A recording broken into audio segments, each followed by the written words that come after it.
السلام عليكم ورحمة الله وبركاته. أصحابتي إذا لهانتين بسود وهذا ملك السوء الدنيا أتكشوكتان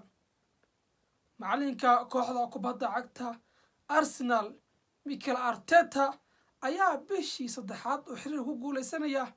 تبرها وفعنا بشا وتبرها أرسنال أرتيتا ورلي ما وضينا حشاء أرسنال عادي aniga Arsenal waxaan soo gatay homekeeda waxaan soo gatay awayga soo gatay Arsenal ku dhasho okay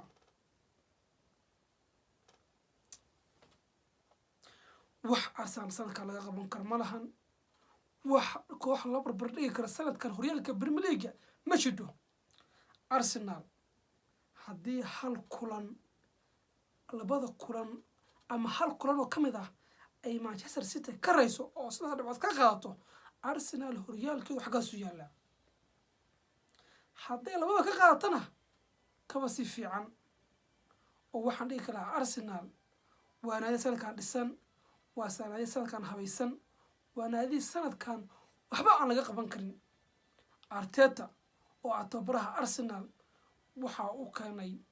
waxaan inaba caadi ahayn falsafadu la yimid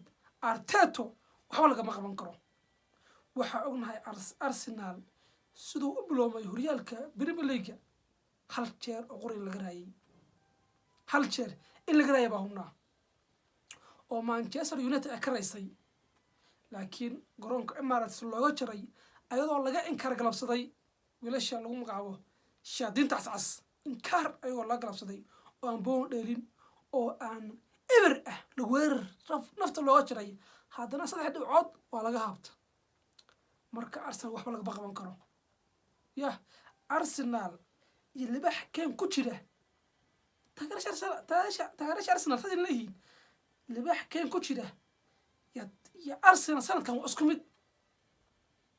ya rasuulullah Arsenal shore aad mooday ma aha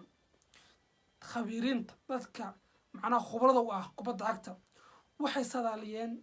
in Arsenal boqolkiiba 85 ay qaadi karto horyaalka Premier League sanadkan hadda waxa uu ku gaabinaysaa 5 dhibcood kulan ayaa waxa uu yahay baaqi u ah waxa la ogaan doonaa Arsenal inay horyaalka qaadi doonto labada kulan ee saxiixiga ee la dheelayso kooxda Manchester City oo ah kooxda kaliya oo looga baqay inay ku carariso Arsenal horyaalka Premier League sanadkan Manchester City waa looga baqayaa marka labada kulan oo garoon la tagay Emirates garoon la tagay Etihad labada kulan Arsenal haddii 3 dhibcood ay ka qaadato Arsenal horyaalka halkaas loo dhigo dhexda sanadkan dhexda Arsenal caadi maahan weerarku caadi maahan Martin Shaka Gabriel Jesus wada dhaawac laakiin dhexda Shaka Odegaard haddii Thomas iyo Jorginho macala hadduu ninka Jorginho habeenada waxaa yiri Jorginho haddii Arsenal ay u isticmaasho booska booniga burburinta waa lumaysaa Arsenal waa lumaysaa because halani sheegani hal iga qabta maanta Arsenal hadday booni burburin ama say booska loo u isticmaasho Jorginho kooxda Arsenal xilciyaareedkan khatar buu ku jiraa laakiin haddii garabka Shaka la garila Odegaard haddii Shaka la soo cesho oo la burburin kan ninka la boona kor ku turtuur baaskana baas ku yaqaana runtii oo nin baas lagu gaaro Jorginho ma ahan in baaska aad u fufuri karo weeye markay kooxdiisa weeraraysan caadi ma ahan boona Afrikooda ku qaada uu fiican yahay dhawl ku fiican yahay laakiin haddii loo isticmaalo dhinaca boos burburinta aan booniga burburinta Arsenal Allah aruriyo Arsenal waxa ilaa Arsenal haddii macna Arteta uu maqlayo ma awadu maqlayo Arteta waxaan ilaa Shaka gaal socday wiilkan Jorginho loo horeeyay haddii Thomas maqan yahay weeye haddii kale wiilkan Jorginho kaas ka dhiga markii Thomas Shaka iyo waxa soo gaar kara moogta ama Thomas oo kale 60 ama 70 ka la cuno ninka lagu soo bedelo laakiin hadduu Thomas soo gaaro ama dhaawacan hadda ku maqan yahay uu soo cuslaado shaaka hala soo celiyo xag garabkan halaga dhalisiiyo Jorginho daaficu waa shub sanadkan Gabriel caadi ma ahan wax laga sheegi kara Gabriel maan daafaca sanadka horyaalka Premier League inuu ka soo muuqdo shaxda ah waa bila shaki Gabriel bila shaki way cunugan kinshakal dhahana isaguna ay Ukraine baalkii caadi ma ahan booniga saddexda imaanaya waa booniga ya waxa laga mashaka karo cunugaas caadi ma ahan oo booniga soo toosan yahay waxaan ku idhi waa ma buusna cunugaas ma buusna